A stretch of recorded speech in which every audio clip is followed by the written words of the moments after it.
Halo Sobat Nusantara, selamat datang di podcast Suara Pembangunan bersama Kementerian Perumahan dan Kawasan Permukiman.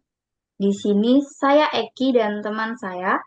Erlan, Kali ini akan menemani kalian semua dalam podcast Suara Pembangunan dengan tema Cinta Tanah Air melalui Perumahan dan Kawasan Permukiman. Indonesia adalah negeri dengan kekayaan luar biasa, tanah yang subur, laut yang luas, dan budaya yang beragam.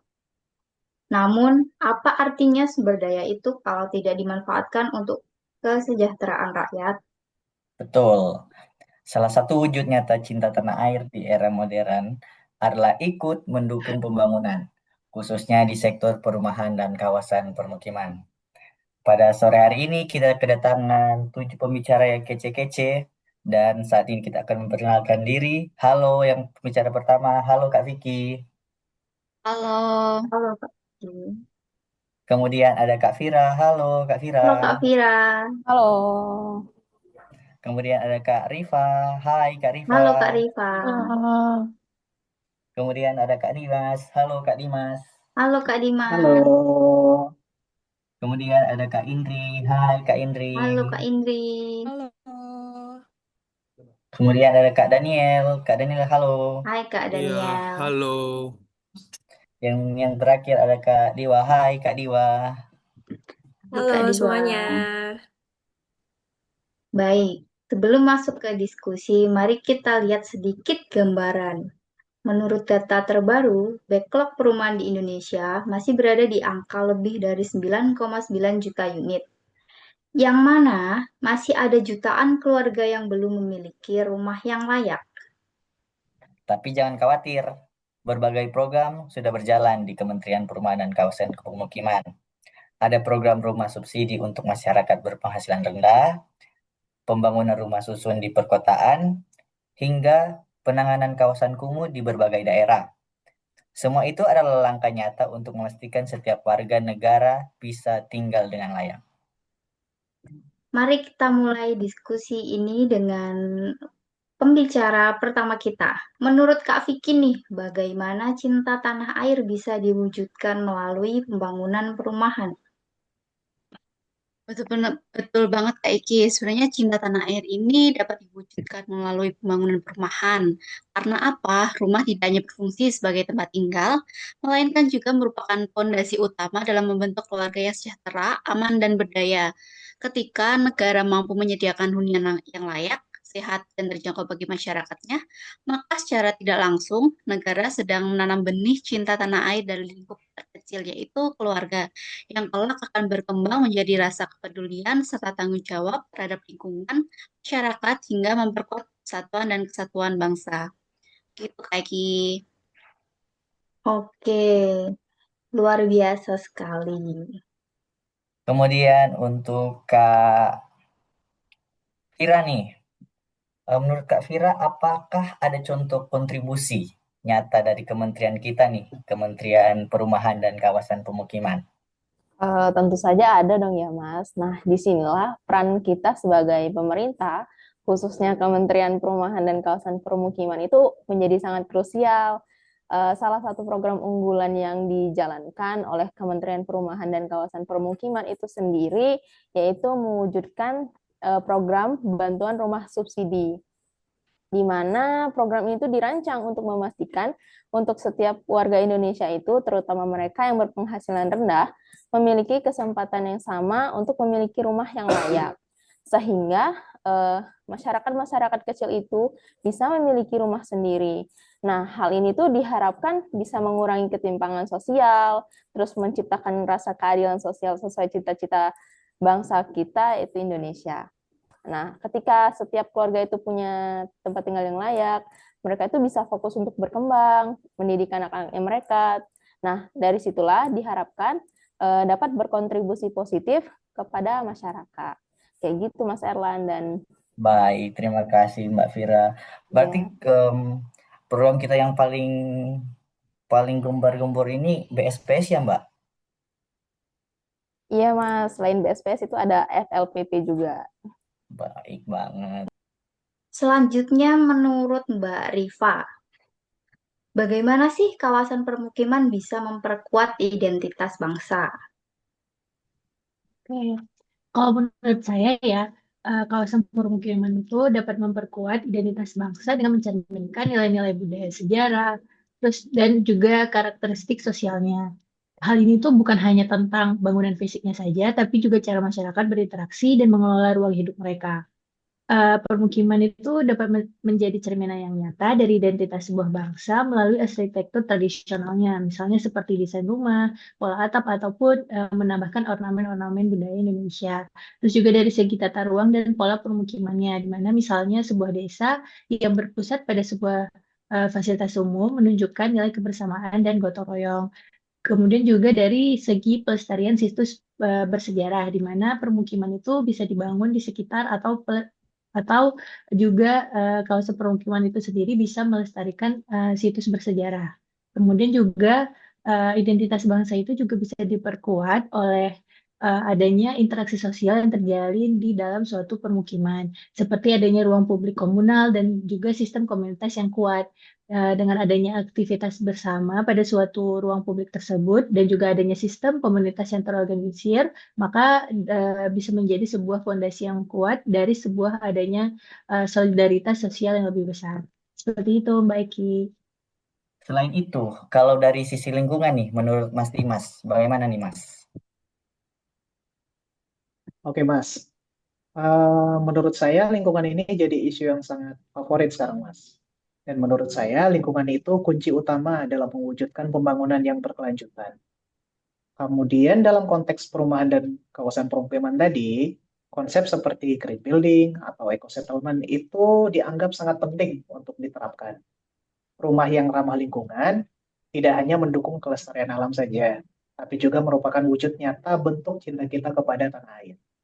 Dengan itu, kita bisa memastikan keberlanjutan Indonesia ke depan, sekaligus meninggalkan warisan yang baik untuk anak cucu kita kelak. Seperti itu, Mas. Luar biasa konsep rumah ramah lingkungan ini ya Mas ya. Lalu kita beralih ke Mbak Indri. Menurut Mbak Indri, gimana sih dengan aspek ekonominya?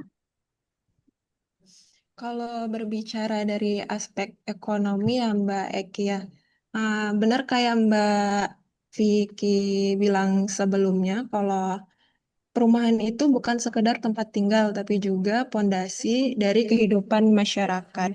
Bisa kita bayangkan bahwa setiap pembangunan perumahan itu bisa memicu adanya perputaran ekonomi, baik pada industri bahan bangunan, tenaga kerja konstruksi, hingga usaha mikro di sekitar permukiman. Dengan adanya kawasan permukiman, bisa memunculkan peluang-peluang bagi masyarakat untuk menciptakan usaha, baik kayak usaha warung, jasa transportasi, hingga pusat kegiatan perekonomian lokal seperti pasar. Jadi dengan pembangunan perumahan ini bukan hanya sebagai tempat tinggal, tapi juga sebagai wadah atau transportasi yang bisa mendorong pertumbuhan ekonomi rakyat itu sendiri. Bisa kita tarik garis panjangnya, jadi dengan perumahan itu bisa menjadi investasi jangka panjang kita untuk meningkatkan daya saing bangsa dan memperkuat ekonomi nasional negara kita. Oke, baik. Luar biasa sekali Mbak Indri. Kemudian nih Mas Daniel, masih ada Mas Daniel. Halo Mas Daniel. Halo Mas, iya Mas. Menurut Mas Daniel nih, bagaimana peran masyarakat nih Mas? Baik Mas, untuk peran masyarakat, masyarakat harus bisa berperan lebih aktif. Pemerintah memiliki tugas untuk membangun dan masyarakat lah yang harus turut serta merawat. Sehingga dengan kolaborasi ini pembangunan bisa berkelanjutan untuk ke depannya. Seperti itu Mas Irlan. Baik, Mas harus ada berperan aktif dari masyarakat juga ya dan harus berkolaborasi juga. Baik, terima kasih Mas Daniel. Baik, sekarang kita beralih ke pembicara terakhir kita, Mbak Diwa. Nah, khusus Mbak Diwa nih, apa sih pesan Mbak Diwa untuk kita dan para Sobat Nusantara ini? Dari berbagai pendapat dari pembicara sebelumnya, bisa disimpulkan bahwa pesan yang ingin saya sampaikan itu adalah rumah itu bukan hanya sebagai tempat tinggal ya, tapi juga sebagai simbol kebanggaan kita pada bangsa. Dari rumah yang kokoh, kita bisa membangun keluarga yang kuat. Dari keluarga yang kuat lahirlah masyarakat yang solid, dan dari masyarakat yang solid ini bisa jadi eh, berdirinya Indonesia yang lebih maju. Dan dari rumah sendiri juga menjadi tempat pertama kita belajar tentang arti kebersamaan, tanggung jawab, dan saling menghargai. Dari sanalah anak-anak itu bisa tumbuh, menyerap nilai moral, mengenal budaya, dan menumbuhkan rasa memiliki terhadap tanah air. Maka dari itu, rumah sesungguhnya adalah sekolah kehidupan, ruang yang menanamkan benih cinta tanah air sejak dini. Baik, terima kasih Mbak Diwa. Em, dari cerita para pembicara di sore hari ini, jadi teringat juga tentang berbagai program di kementerian kita. Bagaimana program di kementerian kita itu sangat pro kepada masyarakat berpenghasilan rendah. Mulai dari BSPS, FLPP, itu sangat-sangat mendukung untuk masyarakat berpenghasilan rendah. Bagaimana juga eh, moto dari kementerian kita, gotong royong membangun rumah untuk rakyat. Begitu ya Mbak Eki ya? Betul sekali Mas Erlan. Sesuai slogan Kementerian PKP ya, Betul, membangun rumah kementerian kita untuk tercinta. rakyat. Betul Mbak. Nah, itu contoh nyata bahwa program perumahan tidak hanya sekedar fisik, tapi menyentuh hati dan kehidupan masyarakat. Inilah cinta tanah air yang diwujudkan dalam bentuk paling sederhana, yaitu memberi rakyat tempat berteduh yang layak. Oke, kita sampai di penghujung acara. Sebelum kita tutup, mari kita dengarkan satu kalimat singkat dari setiap pembicara tentang cinta tanah air. Dimulai dari Mbak Vicky nih. Oke, Mbak Eki dan Mas Erlan, mungkin satu kalimat singkat dari saya, tentunya yang kita sebagai PKP, Kementerian PKP yang menyediakan rumah, satu kalimatnya mungkin cinta tanah air, dimulai dari keluarga yang memiliki rumah yang layak, gitu. Kalau dari saya, perumahan adalah wujud keadilan sosial, Mas, Mbak. Kalau dari saya, kawasan pemukiman itu adalah sebuah ruang budaya bangsa. Kalau dari saya, menjaga lingkungan itu sama dengan menjaga Indonesia. Dari saya, rumah memperkuat ekonomi nasional, menumbuhkan rasa cinta tanah air dalam bentuk kesejahteraan. Kalau dari saya, masyarakat yang aktif adalah kunci keberlanjutan ke depan. Dari saya, rumah adalah tempat menanamkan rasa cinta tanah air. Luar biasa.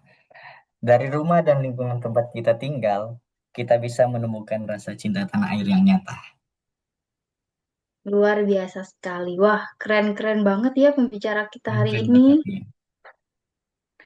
Terima kasih kepada semua pembicara dan terima kasih kepada Sobat Nusantara yang sudah mendengarkan. Mari terus berkarya dan membangun demi Indonesia yang lebih baik. Saya, Eki, Saya Erlan, sampai jumpa di di podcast Suara podcast Pembangunan Suara Pembangunan berikutnya. berikutnya. Merdeka! Merdeka!